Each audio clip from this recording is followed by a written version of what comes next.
We are your home theater and AV questions answered.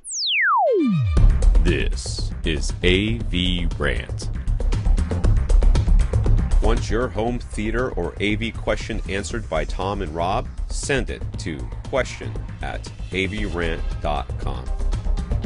Welcome to AVRant. I'm Tom Andry, and I'm here with Rob H. Michael.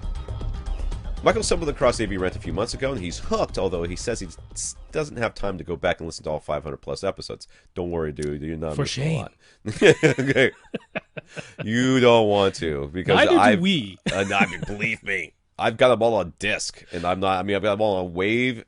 The early ones were in Wave and MP3, and now they're in FLAC and MP3. And I've got just stacks of DVDs full of these things. Oh, Why they're am I probably all saving them? degrading by now. How do they get great? They've just been sitting in this case for I've never been listened to. I mean, I don't even know if could not even be good transfers for all I know. So, anyways, he's under the impression that we don't like 20-part questions. So even though there's a lot he'd like to ask, he's going to dole them out a little at a time. That is not true. Rob loves 20-part questions. I am the one who has a problem with 20-part questions, though I will happily answer them, and that's fine. You can dole them out or not, whatever. I don't really care. You're not going to hurt my feelings, Michael, one way or the other. Anyways, he wants to start with whole house audio. He and his family are moving into a new house. He has no prior whole house audio equipment, so he started from scratch. But he's already looked into equipment and done some research, and he's decided to use Hios for everything. All right. Going to be Hios Day here on AVRant. Background info and details. His house is single story and the ceilings are 14 feet high. All of the speakers need to be in ceiling, including a 5.1 setup in the family room that can act as a surround sound system for TV watching, and also his whole house audio zone via the use of the Hios capable AV receiver. The plan is to house all of the whole house audio. There's too many houses in this. The plan is to house all of the whole house audio equipment, as well as networking and an HTPC in a centrally located closet. He'd be okay with non-circular speakers if in the ceiling, if that means better sound. So I did want to address the non-circular speaker thing right off the bat. Yeah, okay. Because there are some non-circular in-ceiling speakers, like Kef makes square and rectangular in-ceiling speakers, but you do want to make sure in this case that they truly are rated in-ceiling, because there are code things that you have to concern yourself with. You said it's a single story. That means that your ceiling goes to your attic. Attic, right. So the fire rating, there can also be like water penetration rating things as well in some cases. So all of the things have to be up to code. So you want to make sure that you, in this case, really are getting in-ceiling speakers, not repurposing regular speakers, or even some in-wall rated speakers are not rated for in-ceiling. So you want to make sure that you're getting in-ceiling. That's all I'm saying. And I don't really think the shape of the speaker makes any difference whatsoever in the sound. Not particularly. Not in this case. And 14 feet high, it's going to be diffuse no matter what you do. Yeah, so I really don't think that you need to be worried about the shape of the speaker as much as you are about the quality of the speaker, and whatever shape it is the shape it is. Yeah. All right? So let's get into this. For the kitchen, family room, and master bedroom, he wants really excellent sound. But then you don't want in-ceiling speakers, but okay. Well, you don't want in-ceiling speakers that are 14 feet away from you, but let us go. Within the confines of this situation, as good as it can get. There you go. All right. He wants to be able to really crank it in these three rooms. He tends to include a subwoofer in each of these three rooms as well. Okay. One subwoofer? What? Okay. Is that going to be an in-wall subwoofer or an in-ceiling subwoofer? Because those are options as well. He didn't mention that because that's coming up. He mentions he wants it to be on the smaller size side, but he didn't say in. Dude, if you're willing to, if you're going to do everything in wall, why not do an in-wall subwoofer as well? That doesn't make any sense to me. You might as well. True. You're doing it anyways, right? And there are some. They're expensive, but they're out there. All right. He intends to use a Hios amp, which is $500, or a Hios drive, which is $2,500, which includes a subwoofer output. Four zones built in directly into that Hios drive. Is that what it is? 4 zones. 4 stereo zones? 4 stereo zones. So 8 amplifiers built into the thing, and 4 independent Hios zones, all in one rack mountable unit. So that's what the Hios drive is all about. 4 zones. Hios drive. But 1 zone for $500? Or 4 zones for $2,500? That's right. I'm not really seeing where the value proposition is here. Maybe I'm missing something. Is it because it's I smaller? guess it's because it's all built into one thing, but I kind of feel like it should be less than $2,000 if you're going to give me 4 zones. right. Right? I should be getting at least $1 break. It should be $199.9. Right? Right? Is that just me? Anyways. I don't know. So That's what it is. he's looking for suggestions for speakers and subwoofers. He's willing to spend as much as $1,000 per speaker and $1,000 per sub. Well, though he'd be perfectly happy to pay far less if those kinds of prices aren't necessary. He's looking to use 2 or 4 inch ceiling speakers in the kitchen and master bedroom, while the family room would be a 5.1 inch ceiling system. He wants the subwoofers to be on the smaller side with full understanding they won't be pressurizing any of these rooms with deep bass. He isn't looking to flap his pant legs, but he still wants a clean, loud, well-integrated sound to fill each of these rooms. The kitchen and family room are one combined... Wow, this is a really long question. The kitchen and family room are one combined space, and they're also open to the rest of the house. Mm-hmm. You want it to be on the smaller side? Okay. All right. And if all the doors are closed, he's dealing with... Am I reading this right? That's what it is. 30,000 cubic feet. The doors Don't are open. forget 14-foot ceilings, so that nearly doubles a normal... It could be room, as right? much as 40,000 cubic feet. 40,000 cubic feet. Yeah, some of the bedroom doors are open or something. Master bedroom is roughly a 14 by 14 by 14 foot cube. You know, that reminds me of that movie, The Cube. Yes, Have you seen that movie, The Cube? That was a good movie. I like that. I like that movie. The sequels weren't as good. But anyway, Yeah. it opens to the master bathroom for a total of about 3,500 cubic feet. So what do we suggest? All right, I suggest that you are not going to get nearly enough subwoofer with one subwoofer in each one of these rooms. It's going to be tough. You're going to, yeah, okay. So let's get into this. But he First of all- understands he's not going to be pressurizing these spaces. He wants there to be bass. He gets that he's not going to pressurize. He wants clean, 30,000 loud, cubic and feet. well-integrated sound to fill these 3 rooms. Yeah. Now, okay, clean, we could probably do. Yes. Loud, we could probably do. Well-integrated, if you're talking about with a subwoofer, you're not going to have even bass with just one sub in each room. That's going to, especially since Well, you when actually... there's this much space, though, It might not even know? make that much of a difference. I mean, it might literally echo. You know what in this here. man needs in that big room, the big room? You should do an infinite baffle sub. firing into his attic. Yeah, he's got You his know what I'm he's saying? got his attic space. Yeah. I've just put like a couple of 18s up there. You know what I mean? So like, it's 24s if you get them you get them into the between the slat things or whatever. No, So- seriously. Would you mind if I made this really simple in terms of recommending speakers? You can, yeah, go ahead. RBH. God, Get- that's what I'm gonna say. You knew I was Yeah. gonna say that. Why'd you Well, just of let course me you're gonna say say it? it. But I mean, that's I the almost answer, cursed on this right? podcast. That is the answer. Of course, it's the That's answer. the answer. Yeah. Because they can accept a lot of power. They're very Yes. good sounding. Yes. And for that 5.1 system in the family room, they have the ones that have the 15-degree angle tilt, Yeah. which is helpful for your front 3. I mean, look, we would prefer you not to have your front 3 speakers in a 14-foot high ceiling. No. But if that's just the way it's going to be, then at least get the angled ones. Look in their in-wall options, please. Just like look at them. Just Yeah. look at the in-wall options because you can paint the grills and everything, man. You can make them look nice. But they also have the fully fire-rated back cans Yeah, for all of their stuff. I would absolutely suggest you go for the 8-inch models so that you get maximum power handling and maximum output. So go for the 8-inch models. Now, if you go right to their current sort of top of their line with it, which is either their Visage or their MC series, they're actually kind of the same, but the Visage series has like a no trim sort of like grill. Whereas the RC series is like kind of your regular looking one with actually some trim around the grill. Not a big difference there. But if you go with those, their largest 8-inch, most expensive model is $800 a pair. Now he was saying, oh no, sorry, $800 each.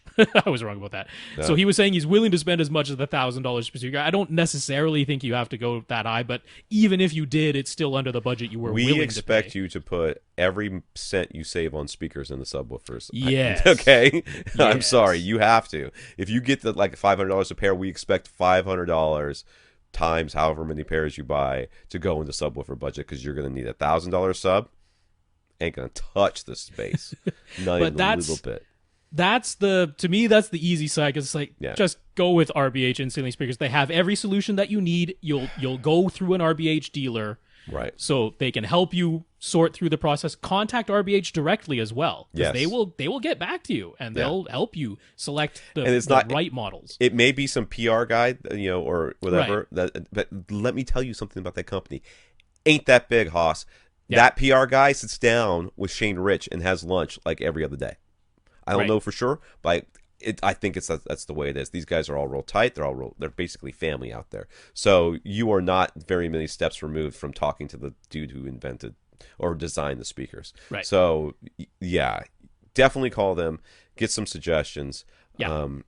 Now, if you want to do an in-wall or in-ceiling subwoofer, they can do that too. And Because I RBH would, has I would. in-wall and ceiling why subs. not? Why not do that? If you want that clean of a look, you might as well. Well, Then cost you have, would be the reason, because it's $2,500 and up. So yeah, they ain't cheap. But Yeah. you could place more than one, and it just looks like a little vent in your ceiling. That's all. it looks like a heating grate, basically. And you can put. I mean, then you could do as many as you want. And if you get like not the most expensive RBHs, and you could get a couple more than you think. Especially in your bedroom, is going to be real important. You're going to want to put, Yeah. 14 by 14 by 14. I mean, acoustically not optimal, but But if you want to stick with a traditional in-room subwoofer, I mean, if you were going to go with SVS, the nice thing we've always said about SVS is you probably will have that volume dial as high as it will go, but it still won't bottom itself out. They're to keep. I mean, I could point you to the SB16 Ultra, the sealed box 16 Ultra, although I wouldn't exactly call that small, and it's way above the price you wanted to pay. Right. But the SB13 Ultra wouldn't be a terrible choice, but that's still a 17.5-inch cube, so it's not small. So I'm like, well, if you're willing to go for a 17.5-inch cube, how about an 18-inch cube? Because that ain't that much bigger. In which case, you could look at Power Sound Audio, right? They've got their sealed 15-inch ones, which are $1,000 and under. So you can get a 15-inch sealed, it's about an 18-inch cube. Power Sound Audio would be a good choice here. HSU also has their ULS 15 Mark II. I'd probably lean Power Sound Audio in this case because you just want raw output. Yeah. Rhythmic has their F15 HP and their E15 as well, but again, I'd still lean Power Sound Audio here. So, if you want traditional in-room subs, I'd probably go Power Sound Audio in this case. That's your best bang for buck. But it's still going to be it's not small. It's a 1.5 cube. What's the biggest? The Ultra 13. PC Ultra 13. PC 13 Ultra, the cylinder. I would at least take. I mean, that's still way more expensive. I know, but I would look at the cylinder subs from SVS Possibly. as well, just because they tend to take people in much different. Some people look at them and hate them. Some people look at them and go, I could put a plant on that. That's right? And it becomes tuck it in a corner and put like one of those Japanese folding curtain things over, like or all kinds of stuff you can do. Yeah. And it's a lot less floor space and you get a little bit more bang for your buck. So, but I did want to last thing I want to touch on, because I think that covers speakers and subwoofers. Those are all going to be good options. Yeah. I wanted to talk about his amplification, because he was saying he wants to put all of this whole house audio stuff in one centralized closet. So it's not as though he needs a separate Hios amp in each room individually. It's all going to go in one closet. So my suggestion would be, since the RBH speakers can absorb 150 watts all day, right? That's the max power. So the Hios amp only outputs 70 watts per channel. The Hios drive is only 60 watts per channel. I'm thinking, get yourself a nice big beefy amp. So even if you want to do 4 speakers in a room, you could wire them in parallel to something like a Monoprice Monolith amplifier, which is 200 watts per channel, can absolutely drive 4 ohms all day long.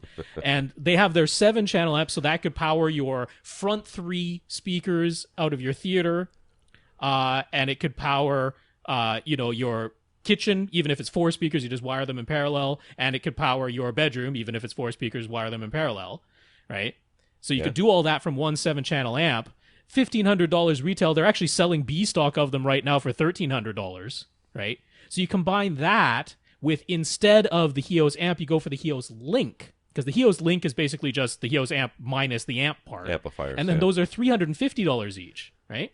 Right. So you get 3 of those and the Monoprice Monolith amplifier. That's cheaper than the Hios Drive, and you have way more power. So that's what I would do here. Yeah. I guess the only other speaker manufacturer that was coming to my mind was possibly KEF. Yes, for I in-ceiling thought that too. speakers. I was trying to think of anybody else that really. I just don't. No, I just don't know. I can't come off the top of my head. Those are those for really good sounding in-ceiling speakers. Those are my go-tos. Yeah.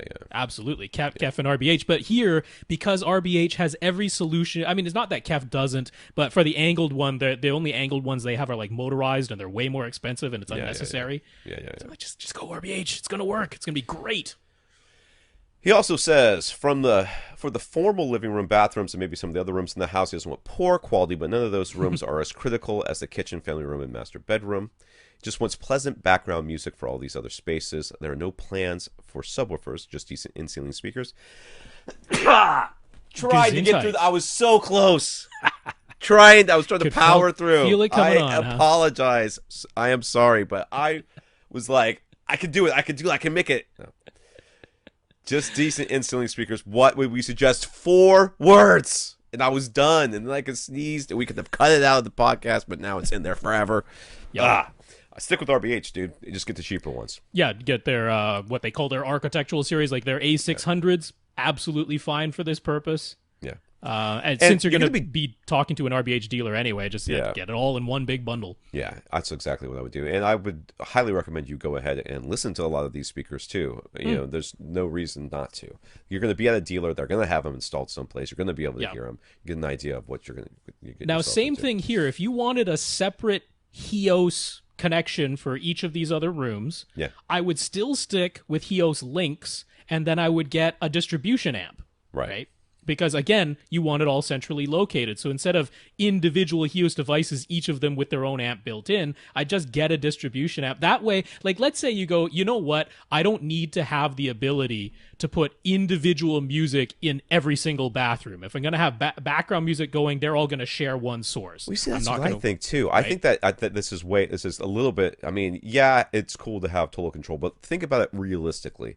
Yeah. Is there ever going to be a time where you're listening to music in the kitchen where you're not going to be listening to it in the living room or in the bathrooms or in the whatever? Like, when is that going to happen? You're going to have a party and you're going to want to have music everywhere. Yes, you might want to have different volume controls in different room. Okay, I can understand that. But the reality is, and the distribution app is perfect for these sorts of things, where you can just have 1 or 2 sources plugged into them and then decide where you're going to which rooms or which inputs or outputs you're sending it to, and it's perfect for this application. Yeah, so there's a couple of great choices there. Over at Parts Express, there are the Dayton distribution amps. Those give you 12 channels of amplification, so that can be 6 stereo zones.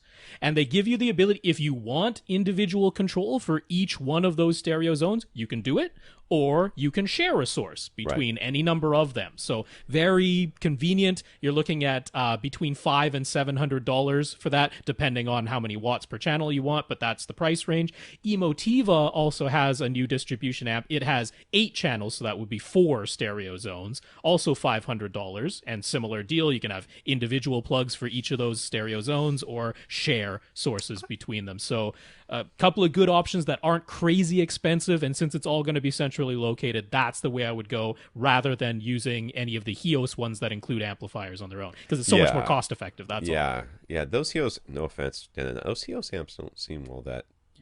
Well, where it makes sense is I want a device in my room that I can walk over and touch, right? Then a distribution amp doesn't make sense. So that it's nice to have the option of the Hios amp. But in this case, I would go Hios links all the way, and distribution amps. Big beefy amp for the 3 zones that you really care about, and then distribution amps for all the other ones. I wonder, is this this 800? Is it A800? That's a multi-zone amplifier from Emotiva. This is a distribution. That's right. It is, yeah. You can change the sources because it looks like it has a source per input. It does have a. Maybe I was wrong. I thought it had a shared source. There is a shared source here. It looks just like. One. Yeah, but there's just one. Okay. The Dayton ones give you 2 shared, so you can switch between 2 shared sources. So the Dayton's giving you a bit more for either the same or a little bit more money, depending on how many watts per channel you want. So yeah, the Parts Express Dayton distribution amps be very handy for those other rooms where you're not as critical about the sound, but you still want it to sound good. I look into that Emotiva a little bit more to see exactly how that works because I'm not sure it does exactly what you want it to do. So Right. check that out though, because it's going to be a good amp at the very least. That's right. Want your question answered? Send it to question@avrant.com.